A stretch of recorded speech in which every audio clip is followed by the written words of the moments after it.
Hi, my name is Warren Shute and this is Financial Education for the Nation.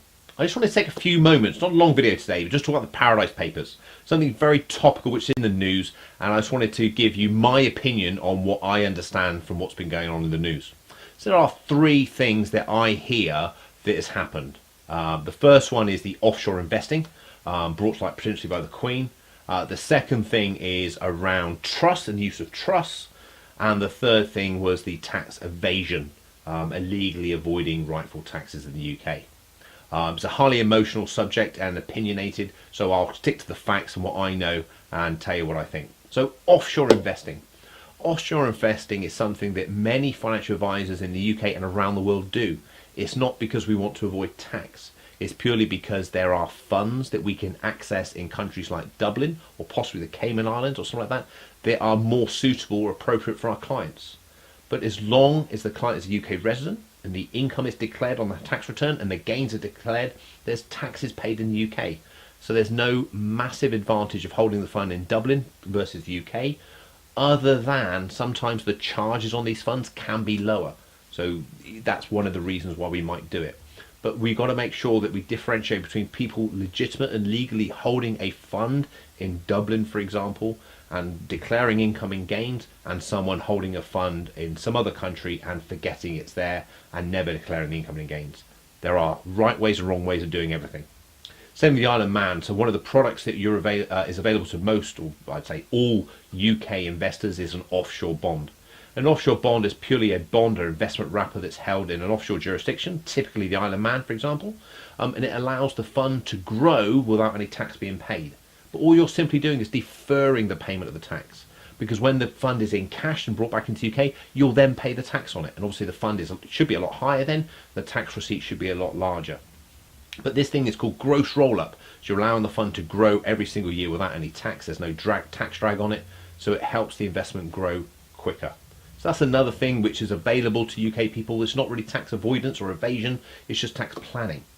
So that's my view on offshore investing. I thought I would just clarify that for you. The second thing I mentioned was trusts. Now, trusts can be used legally and well for the purpose of your planning. And again, it's open to every man and woman in the UK, or a trust could be used inappropriately, like a lot of things. But if you look at a husband-wife scenario, you have some life insurance in place, you have a mortgage, you're working hard to get by, you would want to write the death benefits of that life insurance into a trust.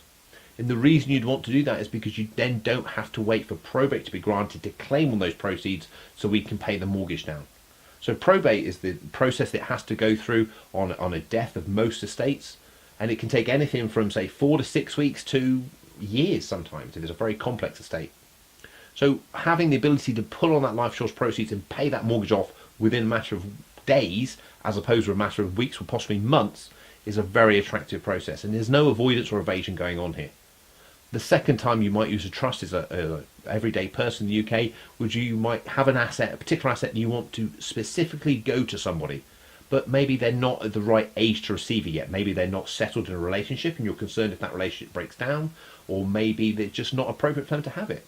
So you can put money or assets into a trust now, during your lifetime, or on death, and it will hold that asset, typically in the UK, for the benefit of that beneficiary. So we're talking about UK trusts here, UK beneficiaries, and all set up above board and declared to HMRC, which are absolutely fine. Please don't confuse the fair use of trusts in the UK with some of the inappropriate dealings that some other people might have been doing in the Paradise Papers. And then there's the tax evasion and avoidance, which have been highlighted in the Paradise Papers. I'm sure, I don't know for a fact, but I'm sure out of all the papers that have come out, there are some legal, good planning being done there, and people are paying the appropriate taxes, and it's all worked out right.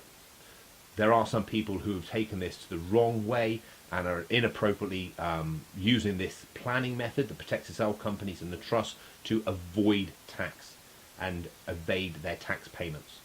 So for those people, they shouldn't be doing it this way, and it is inappropriate, and they should have the full brunt of the law coming to them. But if we live in the UK, I think it's only fair and reasonable that we pay the taxes that the UK tax system provides us. Whether we like them or not, we have a democratic right to vote, and we should air our views that way. I hope this has been helpful. Hope I clarified a bit of the offshore investing and where that works to your favour and how it's legal, the use of trust and how it can benefit you as a family, and how we like to avoid and we must avoid the inappropriate use of tax planning arrangements. My name is Warren Shute. This is Financial Education for the Nation. Thanks for listening. Thanks for watching. Please connect with me on social media: Facebook, Instagram, LinkedIn and Twitter. I'd love to hear your feedback.